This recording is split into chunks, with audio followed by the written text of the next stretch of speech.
Centro Nacional de Emprego e Formação Profissional lança o Trial Instrumento Vocacional Training Program. 1, 2, 3. Cerimônia lançamento Electrical Instrumento Vocational Training Program halau é Centro Nacional de Emprego e Formação Profissional Tibar, município Liquissa, quarta-feira, loron sanolore singwalu, fulan setembro, tinangri ngruaro nolore singrua. Diretor Centro Nacional de Emprego e Formação Profissional Tibar, Simon Tito Barreto Ateteng, formação irane ba estudante terceiro grupo, primeiro grupo.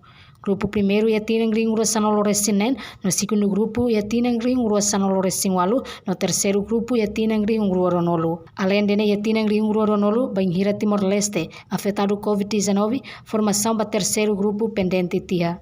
Formação para terceiro grupo hau fali o estudante ruanolore singat. Tecnicamente, ita é estudante, ita é terceiro grupos. Primeiro grupos, ita é 2016, segundo grupo de 2018, terceiro grupo, né, ita é 2020, mas bem, ita pendente dia, a situação pandêmica, né, batina rua, agora ita fila fali, a sira ruanolo resinhar.